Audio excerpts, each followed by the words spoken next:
प्रभु परमेश्वरंकर महत् नामर कोटि कोटि धन्यवाद प्रशंसा हेउ कारण से आम्भमानंकर इमानुएल परमेश्वर होइथिबारु से आमानक सहित सदा सर्वदा रहीकि आसुछंती पुणी आम्भमानंकर आवश्यकता अनुसार से आमानकु वाक्य दौछंती। आज आम आसंतु वस्त्र विषय रे किछि समय वाक्य सुनिबा जहाँकि आध्यात्मिक वस्त्र आत्मिक वस्त्र बा परित्राण वस्त्र बोली कहा जाए। आमे वस्त्र कहिले अनेक समय रे जगतर पिंधिबा वस्त्र को आमे बुझी थाउ किंतु आज मो से पिंधिबा वस्त्र उपरे आउ एक आत्मिक वस्त्र जे आवश्यकता रही जो वस्त्र पिंधिबा द्वारा आमे आम जीवन रक्षा करि परिबा से वस्त्र विषय आज आम आलोचना करिबा। प्रकाशित वाक्य तार 16 पर्वर 15 पदर आम आरंभ करिबा। देख आम्भे चोर परी आसुअछु जे जाग्रत थाई आपण वस्त्र रक्षा करे से धन्य कारण ताहा कले से उल्लंघ होई बुलिब नाही ओ लोके ताहार लज्जा देखिबे नाही। प्रिय प्रभुंक लोक माने प्रकाशित वाक्यर प्रत्येक विषय को आम जदि चिंता करू एपरी आत्मिक विषय एपरी आध्यात्मिक विषय रे भरपूर अछि जे ताहाकु आमे बुझीगले यथेष्ट हेबो बोली मु विश्वास करे। जेहेतु आज प्रकाशित वाक्य लेखक जहन से कहउछंती ख्रीष्टन को आगमन समय रे आम्भमानंकु प्रत्येकंकु एक आत्मिक वस्त्र आवश्यकता रही जो वस्त्र पिंधिले कि आमे उलंघ होई बुलिबा नहीं आउ लोके आमानकर लज्जा देखिबे नहीं। प्रिय बंधुगण जितेबाला आम जगतर वस्त्र न पिंधु आज लोके आमानकर उलंघता देखुछंती आउ आमानकर जीवन रे एक लज्जा बोध आसी थाए आम वस्त्र पिंधि नथिले। परमेश्वर चाहुछंती जे तांकरी आगमन पूर्वरु प्रत्येक तांकरी मनोनीत लोक माने से माने धार्मिक रूप वस्त्र रे परित्राण रूप वस्त्र रे आत्मिक वस्त्र रे वस्त्रान्वित हुवंतु सेमान जीवन रक्षा पाऊ। जगत रे तो आमानक पाई खाद्य वस्त्र बासगृह आवश्यकता रही किंतु ए वस्त्र थिले आम जीवन रक्षा हेई परिबो नहीं। ए वस्त्र कौनसी मूल्य नहीं प्रिय लोक माने किंतु जगत भावरे जगतर लज्जा निवारण करिया पाए आमे पिंधि थाउ। आमे मना करूना हुए वस्त्र आमे पिंधिबा किंतु आम्भमानंकु एक आत्मिक वस्त्र आवश्यकता रही जहाँ प्रकाशित वाक्य रे आमे पढ़िलु जे सेही वस्त्र आमे पिंधिबा दरकार जे जाग्रत थाई सेही वस्त्र पिंधिथिबो पुणी रक्षा करिबो से धन्य। अनेक लोक वस्त्र पिंधंती किंतु वस्त्रर माने जानती नहीं वस्त्रर मूल्य बुझंती नहीं। जो माने एपरी वस्त्र पिंधि थांती से माने केउ केउ जगह को जीवा दरकार केउ स्थान रे बसिबा दरकार ताहा मध्य से माने जानती नहीं। आज प्रिय प्रभुंक लोक माने एई वस्त्र को आमे निहाती पिंधिबा दरकार बोली मु बुझुछि। एई वस्त्र आमे पिंधिले स्वर्गराजर अधिकारी हेबा बोली मु बुझुछि। तेबे एई वस्त्र विषय रे आमे आलोचना करिबा खोजिबा जदि आमे देखिबा प्रथमरु आदि पुस्तक 3:21 रे जेतेबेले आदम पुणी हवा से माने आत्मिक वस्त्र रे वस्त्रान्वित हेले पुणी परवर्ती समय रे से माने आमे देखुछु से पाप कलारु से मानकर आज्ञा लंघन परे ସେମାନଙ୍କୁ ଏକ ଚର୍ମର ବସ୍ତ୍ର ପିନ୍ଧାଇ ଦିଆଯାଉଛି। ଏଠାରେ ଏପରି ଲେଖା ଅଛି, ଆଉ ସଦାପ୍ରଭୁ ପରମେଶ୍ୱର ଚର୍ମର ବସ୍ତ୍ର ପ୍ରସ୍ତୁତ କରି ଆଦମ ଓ ତାଙ୍କର ଭାର୍ଯ୍ୟାକୁ ପିନ୍ଧାଇଲେ। ପ୍ରିୟ ବନ୍ଧୁଗଣ, ଏମାନେ ପୂର୍ବରୁ କେବେ ଉଲଙ୍ଗ ବୋଲି ସେମାନେ ଅନୁଭବ କରିନଥିଲେ, କିନ୍ତୁ ଯେତେବେଳେ ପାପ କଲେ ସେମାନେ ଅନୁଭବ କରୁଛନ୍ତି ଯେ ସେମାନେ ଉଲଙ୍ଗ ହୋଇଛନ୍ତି।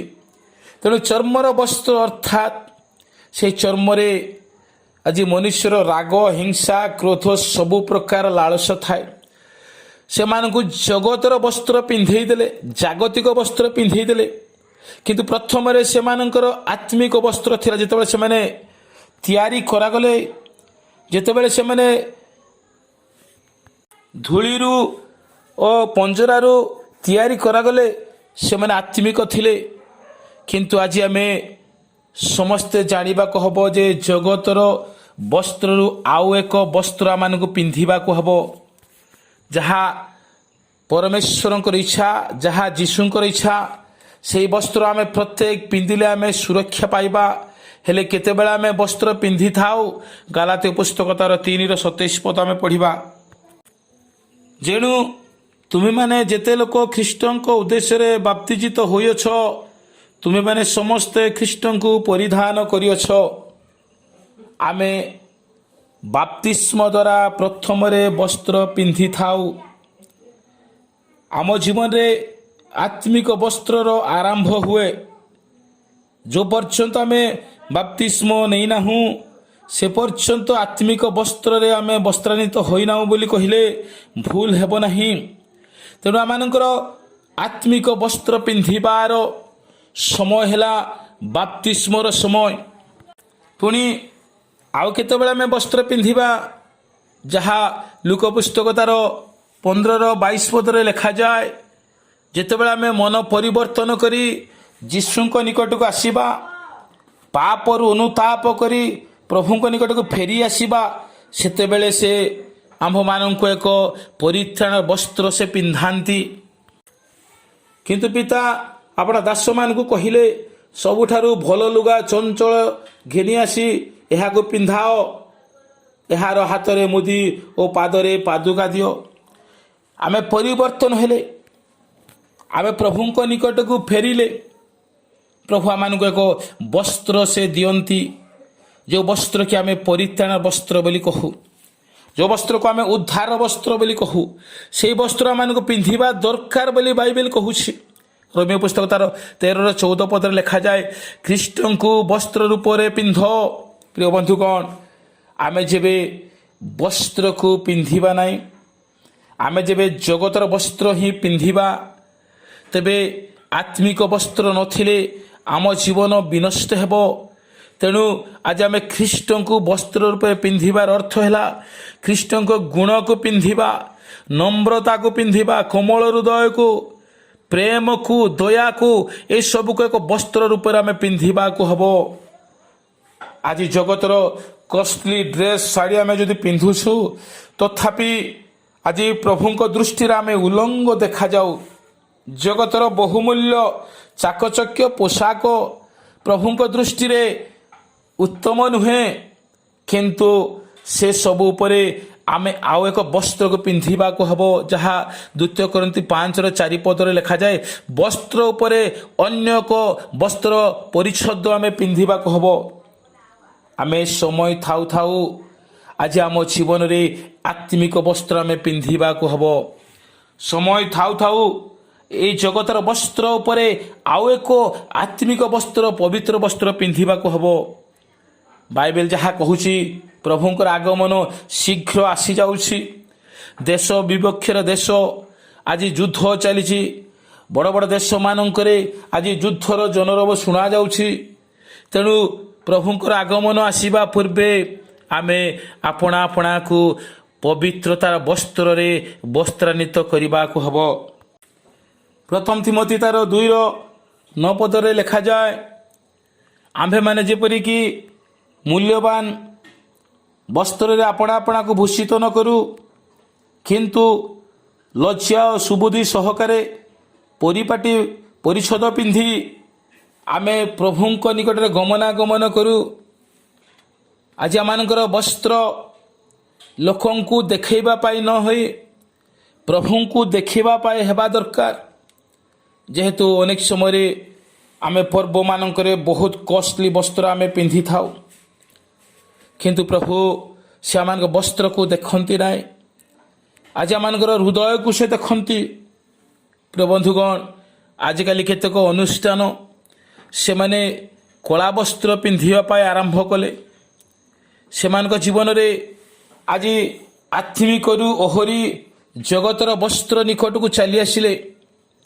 प्रभुंक लोक मानकर किपरि वस्त्र हेबा दरकार ता जानी सुद्धा से माने आज परमेश्वरंकर विरुद्धाचरण कलापरि परमेश्वर आज्ञा लंघन कलापरि से शिक्षा चेतना प्रेरणा सबू अन्य मान निकट में जणा जाउछि आज आम परित्राण रूप वस्त्र आपणा को वस्त्रान्वित करने को हम जेहेतु एपरी वस्त्र प्रभुंक दृष्टि उत्तम अटे परमेश्वर इस्राएल गोष्ठी को एपरी वस्त्र बनईकी पिंधे जो वस्त्र की सेमानकर बयस बढ़िबा संगे संगे वस्त्र मध्य बढ़ुला आजिकल आम देखुचु स्ट्रेचेबल पैंट सार्ट सब बाहरी सेतबेले केमिति से माने गोटे वस्त्र रे से बयस अनुसार से वस्त्र को से माने उपभोग करुथिले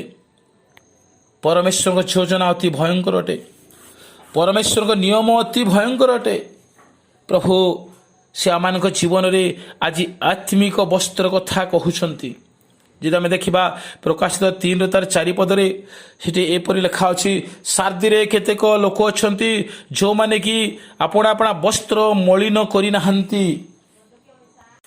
एबे जो माने वस्त्र पिंधि से माने मलिन करने को हम ना झील स्वयं को दिने परमेश्वर कहले तुमर वस्त्र मलिन हो अन्य वस्त्र पिंधाओ प्रभुंक निकट में आम्भमानकर वस्त्र मलिन होबाक हम ना तेणु याजक माने जेतेबेले से माने वेदी निकट को जाउथिले से माने याजकीय वस्त्र पिंधिकी जाउथिले से माने एक शुभ्र पोशाक पिंधिकी जाउथिले बाइबल कहूछि प्रभु पवित्र प्रभुंकर समस्त कार्य पवित्र अटे तांको लोक माने भी पवित्र तेणु प्रभुंक लोक मानकर वस्त्र आत्मिक हेबाक हब जागतिक भाव में शुभ्र रहिबाक हब प्रभुंक लोक मानकर सबुकिछि बाह्यभूषण भी अन्य मानक निकट में उत्तम देखा जिबाकू आवश्यकता रही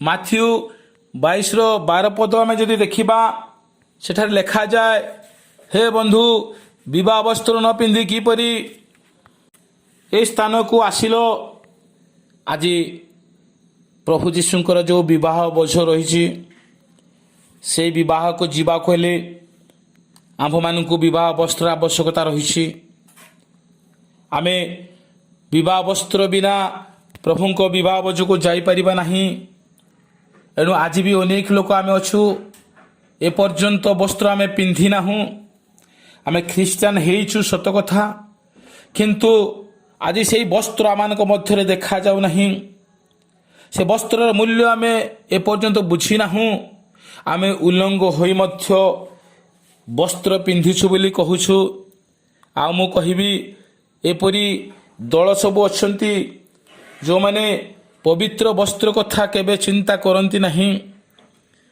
आज से माने जागतिक भाव में बंचुथिले मध्य निजको बड़ बोली मने करती मने रखंतु यदि विवाह वस्त्र बा परित्राण वस्त्र आम पिंधि ना आम को सेठारु बाहर को फिंगा जीव नरकरे पका जीव तेणु प्रकाशित वाक्य तार 3:17-18 पदरे लिखा जाए तुम्हें कहुअछ मु धनी मोर बहुत संपत्ति अच्छी मोर कौन अभाव नहीं मात्र तुम्हें जे दुर्भागा दीनहीन दरिद्र अंध और उल्लंघ यह जान नहीं एणु आम्भे तुमको यही परामर्श देवछु तुम्हें धनी हेबा निमंते अग्नि रे परिष्कृत सुवर्ण ଆଉ ତୁମ ଉଲଙ୍ଗତାର ଲଜ୍ଜା ଯେପରି ପ୍ରକାଶିତ ନ ହୁଏ ଏଥିପାଇଁ ପରିଧାନ କରିବା ପାଇଁ ଶୁକ୍ଳ ବସ୍ତ୍ର, ପୁଣି ଦୃଷ୍ଟି ପାଇବା ନିମନ୍ତେ ଚକ୍ଷୁରେ ଲେପନ କରିବା ପାଇଁ ଅଞ୍ଜନ ଆମ୍ଭ ନିକଟରୁ କ୍ଷୀଣ। ଏଠାରେ ପୁଣି ଜହନ ଏକ ସୁନ୍ଦର କଥା ସେ ଲେଖୁଛନ୍ତି ଲାଦିକିଆ ମଣ୍ଡଳୀ ନିକଟକୁ।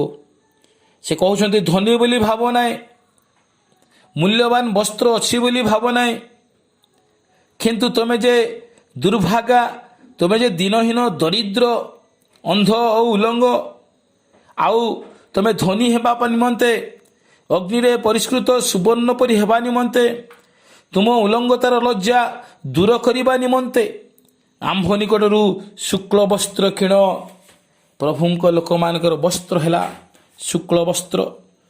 ପ୍ରଭୁଙ୍କ ଲୋକମାନଙ୍କ ବସ୍ତ୍ର ହେଲା ଧାର୍ମିକତାର ବସ୍ତ୍ର।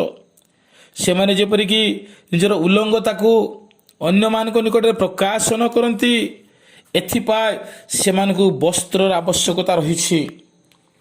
ଜଗତରେ ତ ଆମର ଇଜ୍ଜତ ଯିବା ପାଇଁ ଆମେ ବସ୍ତ୍ର ପିନ୍ଧୁଛେ, ସେଦିନ କୋଟି କୋଟି ଲୋକମାନଙ୍କ ସମ୍ମୁଖରେ ଆମର ଇଜ୍ଜତ ଯିବ।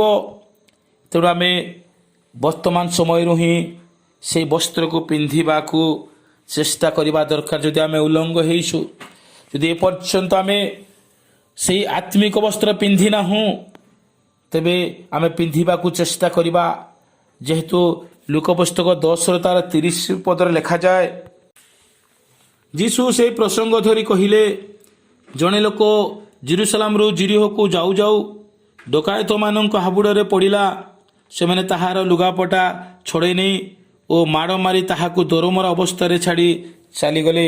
ଯୀଶୁଙ୍କର ଏଇ ଆଧ୍ୟାତ୍ମିକ ଉଦାହରଣ ଯଦି ଆମେ ଭଲ ଭାବରେ ଚିନ୍ତା କରୁ, ଯେଉଁ କଥା ଲେଖା ହେଲା, ଚୋରମାନେ ଚୋରି କରିବା ପାଇଁ ଆସନ୍ତି, ଡକାୟତି ଲୁଣ୍ଠନ କରିବା ପାଇଁ ଆସନ୍ତି, କିନ୍ତୁ କ'ଣ ଚୋରି କରୁଛନ୍ତି? ଏ ସ୍ଥାନରେ କୌଣସି ସୁନା, କୌଣସି ଟଙ୍କା ପଇସାର କଥା ଲେଖା ହେଇନି, କିନ୍ତୁ ଲେଖା ଅଛି ତାହାର ଲୁଗାପଟା ଛଡ଼େଇ ନେଲେ।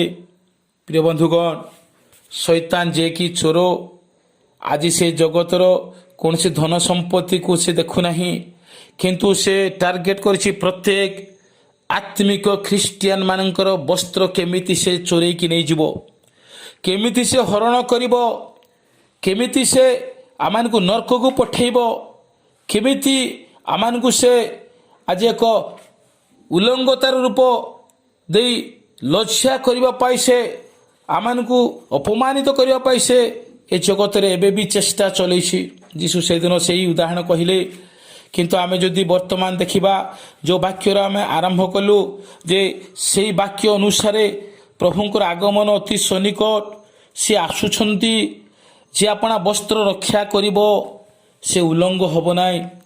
ଯୀଶୁଙ୍କର ସେ ଉଦାହରଣ ବି ସମାନ ସେଇ ଅର୍ଥରେ ଆସେ ଯେ ଶୈତାନ ଆଜି ଆମମାନଙ୍କର ପ୍ରତ୍ୟେକଙ୍କର ସେଇ ଧାର୍ମିକତାର ବସ୍ତ୍ର ନେବା ପାଇଁ ସେ ଚାହୁଁଛି। ଆମେ ଯଦି ଜାଗ୍ରତ ହେବା ନାହିଁ, ତେବେ ସେ ଦିନରେ ଆମମାନଙ୍କୁ ଲଜ୍ଜିତ ହେବାକୁ ହେବ, ଅପମାନିତ ହେବାକୁ ହେବ। ଅନେକ ଲୋକ ଆମମାନଙ୍କର ଅପମାନ, ଆମମାନଙ୍କର ଲଜ୍ଜା ଦେଖିବେ।